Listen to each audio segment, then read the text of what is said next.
Dear wonderful listeners, are you ready to take your beauty business to the next level but not sure where to start? We get it, defining your brand story and tone of voice can feel like a huge challenge, but that's exactly why we're here to help. At Smart Beauty Creative, we're offering a 90-minute deep dive into your brand that will give you clear, actionable takeaways to help you grow and scale. This session isn't just a chat, it's an invaluable opportunity to gain clarity on your messaging and strategy, ensuring you get noticed by customers, retailers, investors, and the media. And here's the best part. The cost of your deep dive is redeemable against any larger project you undertake with us, so you get all of that insight and value with minimal risk. We're looking for a few new clients who are ready to see amazing results. So if you're looking to grow and scale, struggling to define your brand story and voice, and unsure where to start, then this session is for you. Just email hello@smartbeautycreative.com and we'll send you all the details.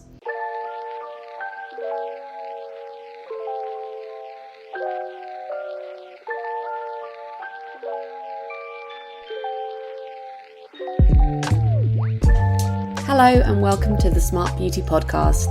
I'm your host, Viola Levy, beauty journalist and founder of copy-led branding agency, Smart Beauty Creative. We're here to create your brand voice and craft the story behind it.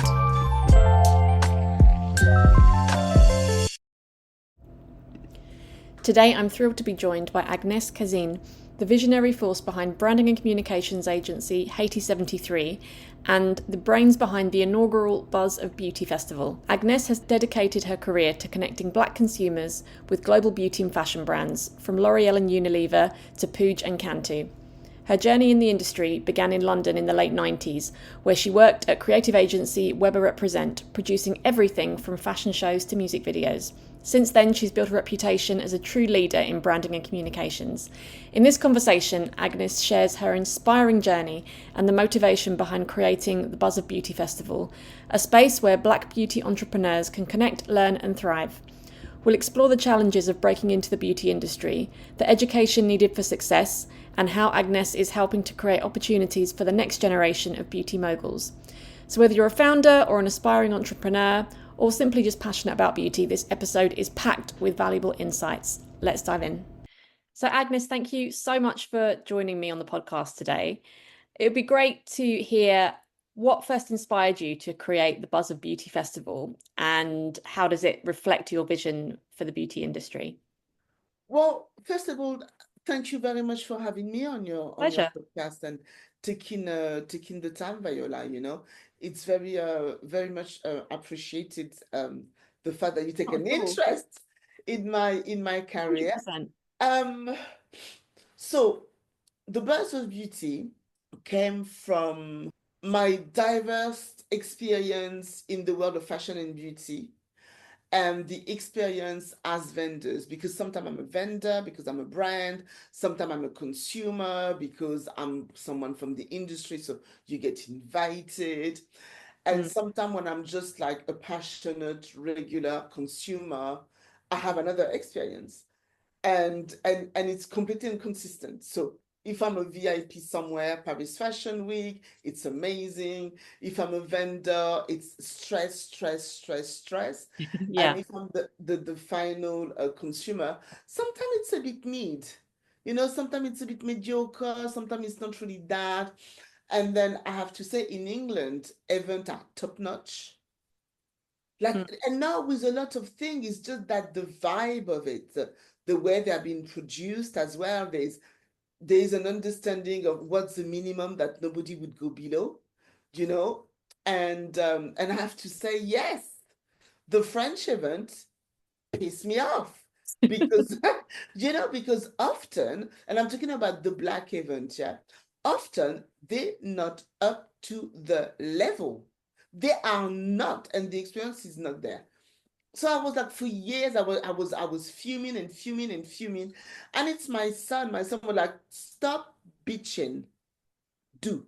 If you're not happy, change it. Do it Otherwise, yourself. well, yeah, we don't want to hear it. We know. Go in the corner, sulk, think about it, come up with something. And I was, yes. So yes, I'm gonna do my idol festival. So my idol festival was a place where you have amazing brand, lovely brand, cutesy brand, but also good brand with fantastic professional, showcasing something like where they are very good at their craft and they know a lot and they're extremely passionate. So I knew that it would be something curated based on the personality, based on the talent. And also I was like, people need education. Um, Brand founder need education, because if we want brand to be there in 10, 15, 30 years around, we need to cut this gatekeeping, which is ridiculous. Yeah. What particular things do they need educating? Like, what They are the need sort of main... educating on wholesale, on prices, on Mm, marketing strategies, on everything, because those people have not been working in beauty before. no. You know, they need education on copywriting.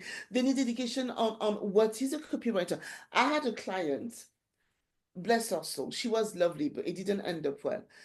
And I'm also doing it for her, because Yeah. by the time she came to me, she should have gone to my festival first, which Mm, is kind of the antechamber, giving you the base ground of someone that is thinking of being an entrepreneur, that is an entrepreneur and wants to do better.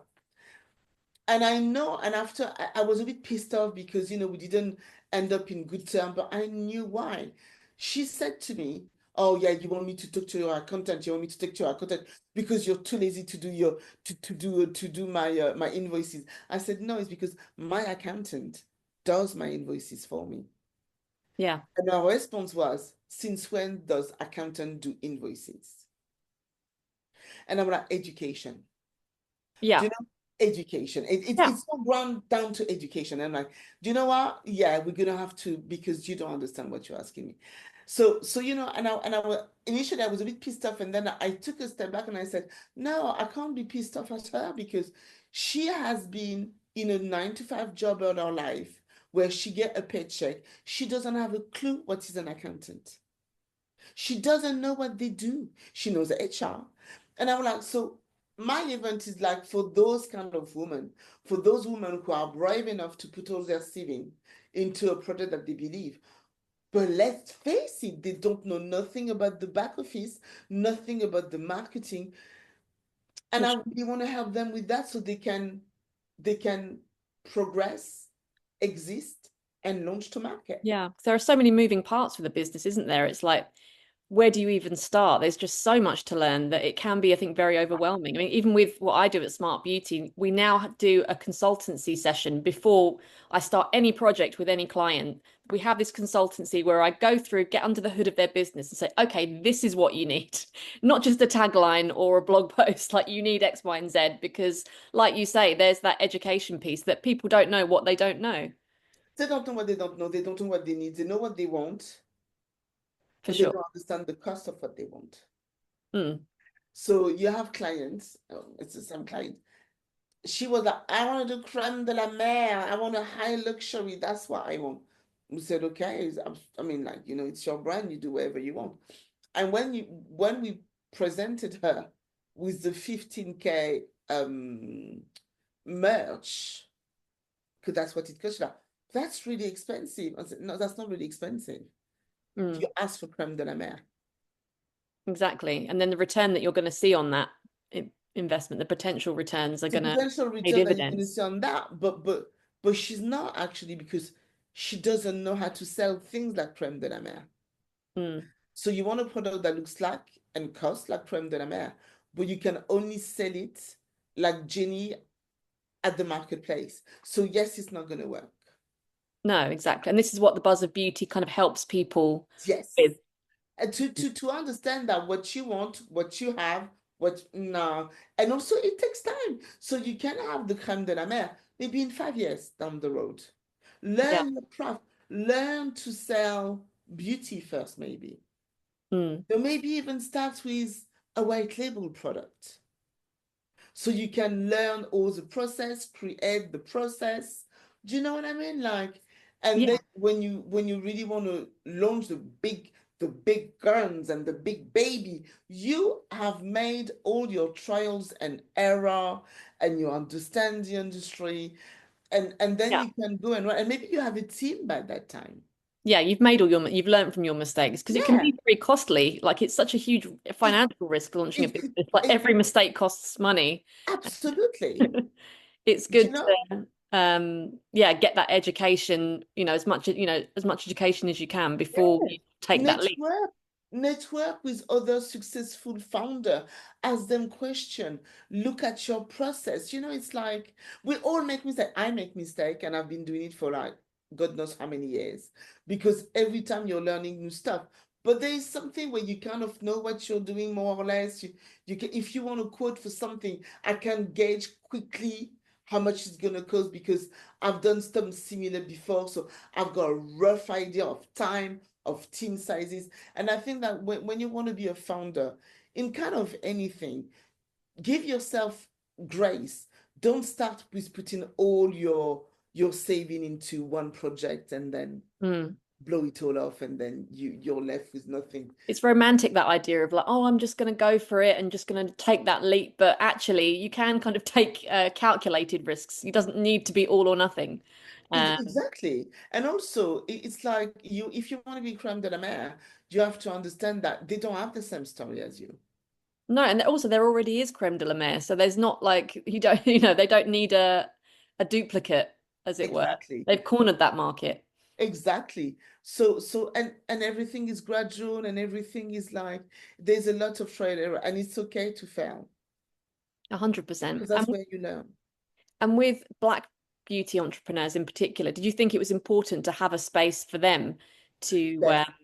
I think for Black beauty entrepreneur, mm, it's even more important because socially, politically, economically, we've been put aside for like generation and generation and generation.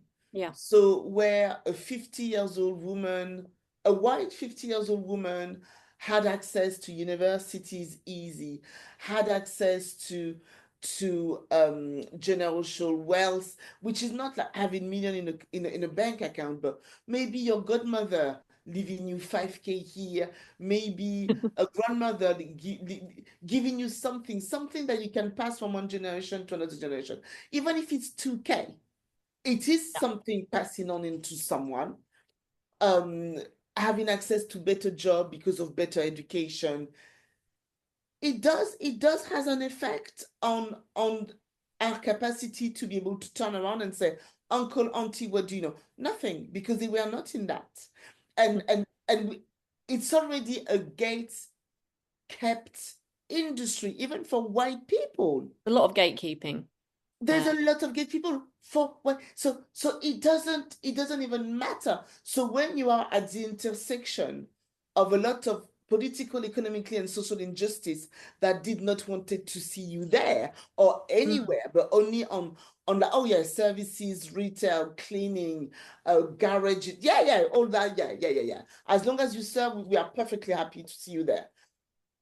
But doing something for yourself in industry that extremely hush hush, Mm. how do they get to know what they need to know to strive? Exactly. So yes, I was like, you know what? Damn it, I'm gonna do it because I know a lot of things because I've been extremely privileged to be a token.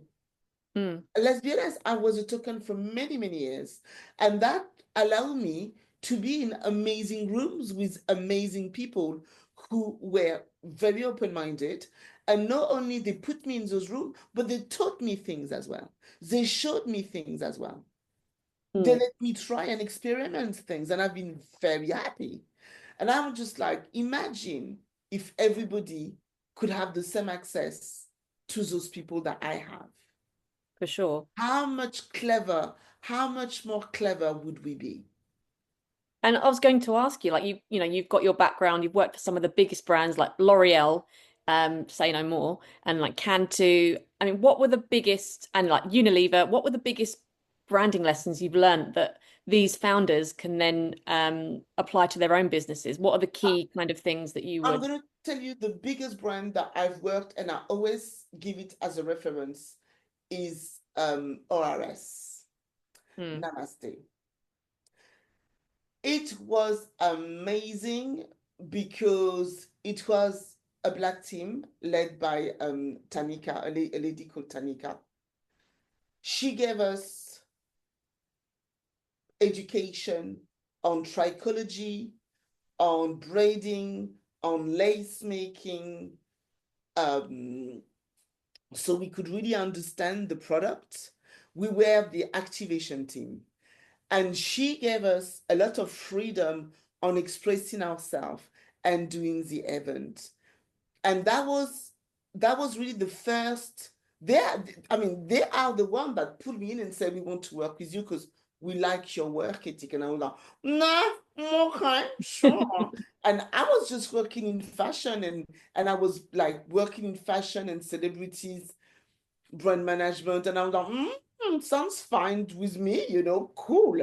And then I think the first time I worked with beauty was 15 years ago, 15 years ago with L'Oreal for the launch of Diesel booking brand, and then I got into that, and then they took me on Wow. more things, and then so it's pretty much what it's um brand agencies, it's PR, it's ad agencies, it's all of that structure.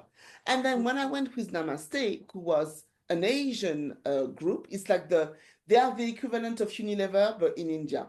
Yeah.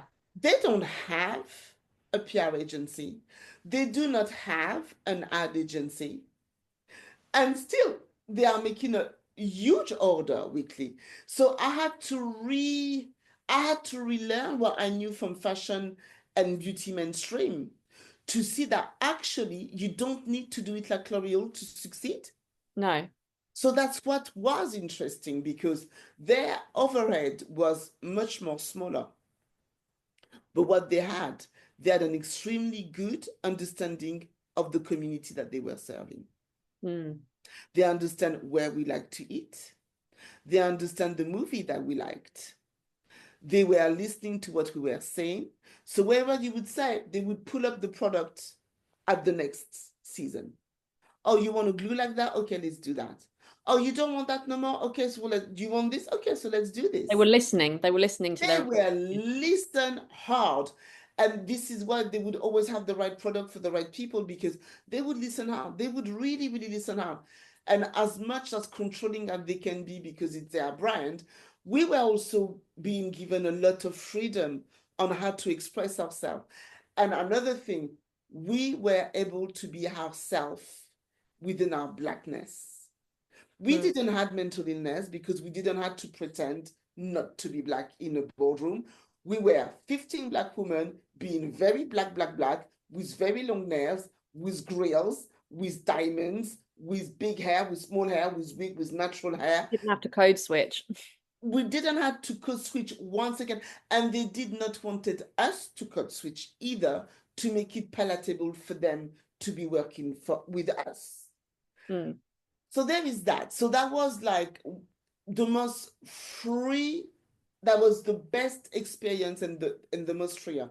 Now, when you work with companies like L'Oreal, Unilever, PDC brand, etc., it's very different because those brands have the same system as the big corporation. It's very interesting how they work, because they do have a lot of money, but they are still struggling. PDC brand, I have to say, whoever is behind the sales and the merchandising at retailer store, they are the best in Europe. Mm. They are the best in Europe. And that's really was part of their success, because you would go to any shop and Cantu would look cute all the time.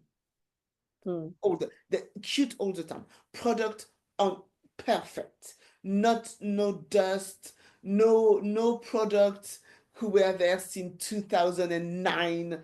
Everything was perfect. So in terms of their shelving, wow. And they did get the product everywhere. What you can't escape Cantu. But I think that there's other thing that they haven't taken into account, but their merchandising, the way it was uniform. And it is very important because that's how you do sales. That's how you can sell because you trust the brand that looks the best. If your brand on a shelf looks crazy Yeah. or half empty rails, you're not gonna, no, it's gonna look weird. So you're just not gonna go there. And on that they were really really they were very, very excellent. But L'Oreal also they're actually very good because they understood the black market way before everybody, like 20 L'Oreal years. did. Yeah, they are the most black brand ever. And they've always had it. Always. Yeah. 25 years ago, 30 years ago, they already had that. Um, I think with L'Oreal, it's not that they don't know how to develop black brand. It's a matter of regions. Hmm. France, not so good. America, brilliant. The UK, amazing. South Africa, incredible. France, not so good. But So what are they doing that the other brands aren't? um, they're just not acknowledging the community and they don't understand the community. Hmm. And because they don't understand the community, it's a little bit of um, it's a little bit of what they fear and how they represent Black people in their own minds, and they are Yeah. projecting that. And that's something I guess that Black entrepreneurs have going for them because they clearly, they know their market, they understand their community, and they're that authentic representation of that. So their customers are immediately going to buy into them. Would you say that's correct? But absolutely, Yeah. because and that's why I always say to, I mean, there's advantage to be at L'Oreal when you're a brand because the I mean it's a big company, the products are well tested, you can find them anywhere, they are reasonably priced, etc. etc. Small entrepreneur are always comparing themselves down, like, oh yeah, but and I'm like, but actually you don't understand because they're looking at you like, what are they doing? How do they do it for inspiration? And you're looking at them thinking, oh, they're big, they're gonna eat me. But when you're a small entrepreneur, you can move faster, you can make Exactly. decisions faster, you can change your look, nobody care because your community, they still understand it's new, they're gonna run that with you. Yeah, you can be You more dynamic. Yeah. Yeah, you actually do have a community Mm. and you do not have clients. You have a community, which means that if you're a L'Oreal, yes, you're going to be making a lot of money, but people are going to compare price. If you're a small independent brand, I don't care the price. I want that brand. Because you're buying into them. I'm You're buying into them. And Yeah. the problem with the bigger group, you're buying, like, you think you're buying different brand, but you're all buying one brand really. It's the Mm. L'Oreal group or the Unilever. And therefore you're not buying someone that you know. And also you have to understand that every time a brand is being brought, there is something happening, the product, the ingredient are being changed or something. And that's how people are perceiving it as well. So there's distrust. And I Mm. think that when you're a small brand, this is really where you can tackle that as well. I was going to say, because we were talking about there's a lot of elitism in the industry and a lot of gatekeeping. What would your advice be to entrepreneurs on how to navigate that from your experience of being the only But black person in the room at L'Oreal, for example, and being the kind of I will tell you something. Sometimes you think that there's a lot of gatekeeping because someone knows more than you. But often when there's a lot of gatekeeping, it's because they know less and they're trying to hide it. yeah.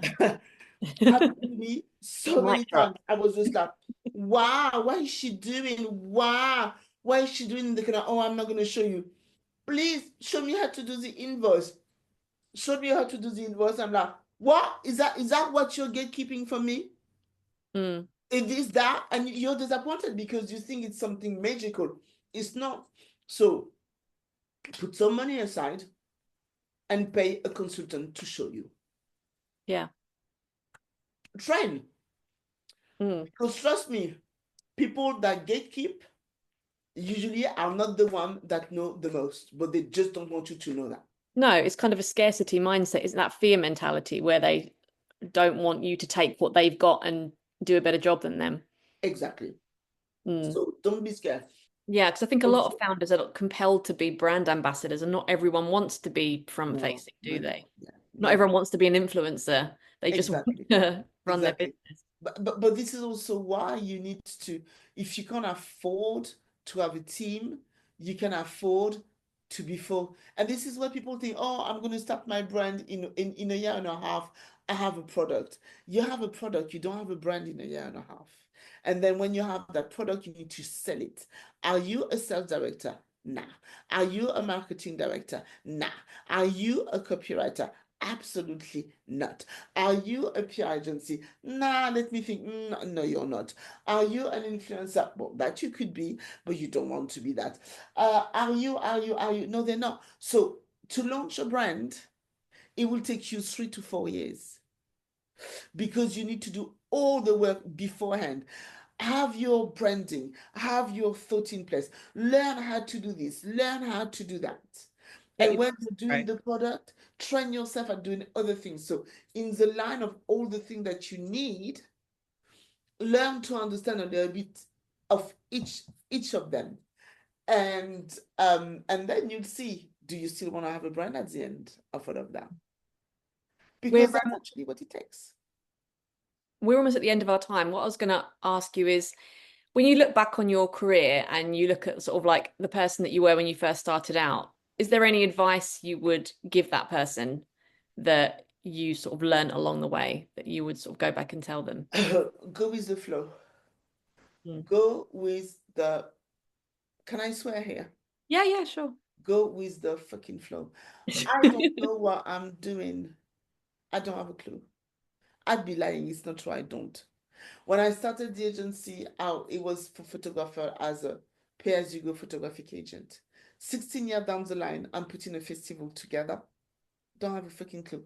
So my sometimes you need to give grace to the time Mm. and you need to give space to the time to operate the magic. Yeah, because you can't control everything. You don't You know. cannot control everything. I cannot control financial crashes. Mm. What am I going to do? I'm going to hold to my business because that's what I wanted. That was my vision. No, I've morphed into something else. And I've been always extremely lucky. I never really had to look too far because there's one thing, go with the flow, but whatever flow you're going to pick, make sure that anything you do in terms of your execution is the top. Mm.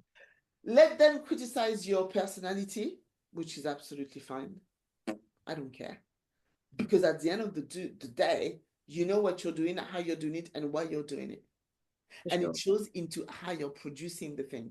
Because often people that criticize you can't do better than you. No, exactly. It comes from a place of fear, like we were saying.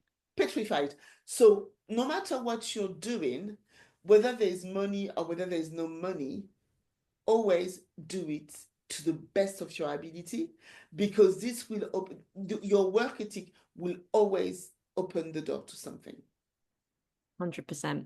and it will take you to the next door and make sure that the right people see it. So network with people, and networking with people doesn't mean network with people who are above you all the time. That is also a lot of bullshit.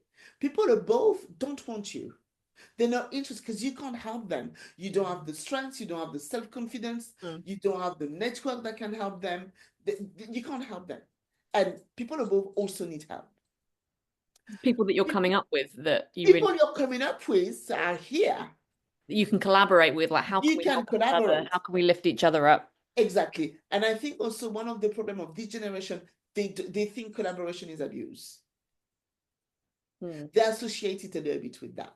And they don't know how to collaborate. And that's a shame. Now, in the UK, I find the female in the beauty community, they are just adorable. They just like, I absolutely adore them because they are so nice. We're a lovely bunch, I have to say. I have to say, my God, we need to infuse that to Europe because, I mean, I went to the Tresley Award. What?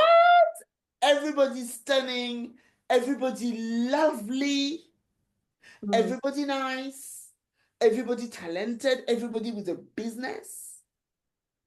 What?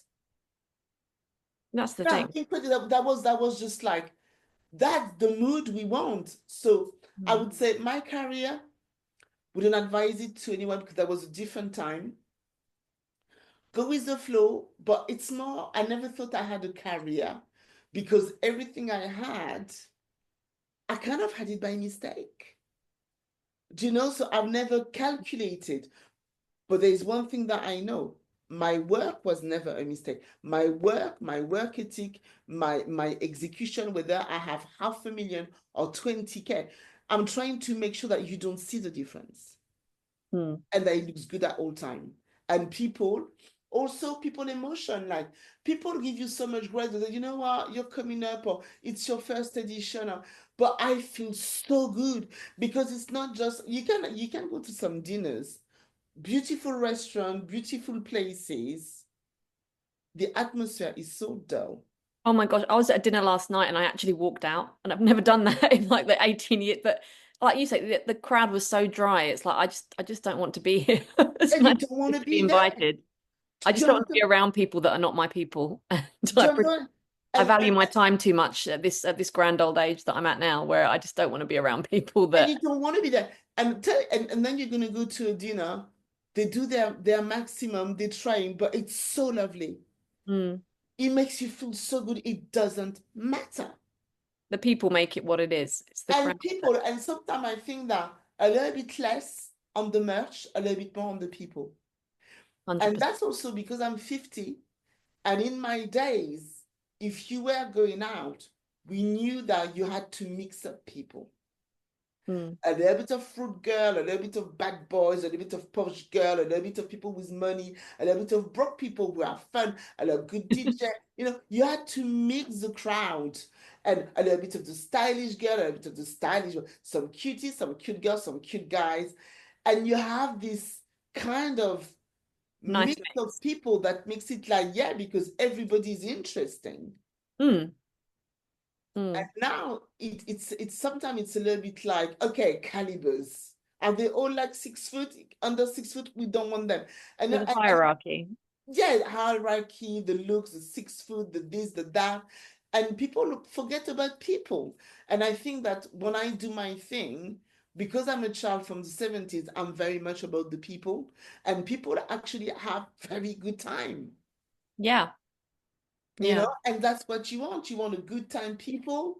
And then you always have to remember the party is when you step in, no matter where the party is. So the party can be in toilets, can be in a bus stop, can be in a shop, because that's how we use, when you've been refused club after club after club, you don't go, oh, I'm going to go in that club and get, you're like, you know what, I'm going to be the party. Wherever I'm going to be at, 100%. That's it. It's like I don't want a I'm seat going to at be the the party. table. I'm going to build my own table. I don't need a seat Exactly. at your table. Exactly. And then you're gonna see because the minute I'm gonna leave, your party is not gonna be a party anymore because we aren't here no more. So I think this is how I see myself and how I see my career. And I look at all of that and I'm just like that a little bit because I don't even know where I'm gonna be in 2 or 3 or 4 5 years. Mm. But I see my work life more as a journey than a career. And that's so Because true, isn't it? It's like you don't know kind of where you're going to end up, but it's just a you fun don't, it's a fun ride, and you you, get to where you need to go ultimately. Um, absolutely. I mean, who could have planned COVID? oh, for sure, for It, sure. it- and I was just lucky. During COVID, I wasn't in fashion. I was in beauty. Perfect. But Because no one hands you like a roadmap at the beginning of your career and said, right, this is the trajectory. It all just kind of and sometimes you have to go with the flow, for but sure. you need to make sure that people know what you're doing. The right people, not everybody, but the right people knows what you're doing. I think for me, that's what's important because if you do your things well, at some point, the right people will see that. And if Yeah, you can foster trust with your people, that's all you need to do, really. 100%. I couldn't agree more. And the Buzz of Beauty Festival, that's the 29th to the 30th of Of March March. Yes, at the African Centre. yes. I'll include all the details in the show notes. Agnes, thank you so much for speaking with me, and can't wait to see you at the festival. And I'm sure it will be amazing. And No, it will be. So it will be where it will be, but it's looking good. it'll be awesome. It's looking good. Have a lovely day, my darling.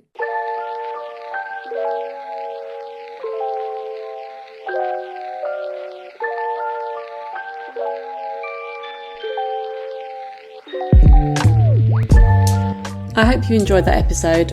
All links will be in the show notes, and feel free to visit smartbeautycreative.com or visit us over on Instagram to find out more about what we do. And if you enjoyed listening, please don't forget to rate and review Smart Beauty on iTunes, as it helps people find us. See you next time.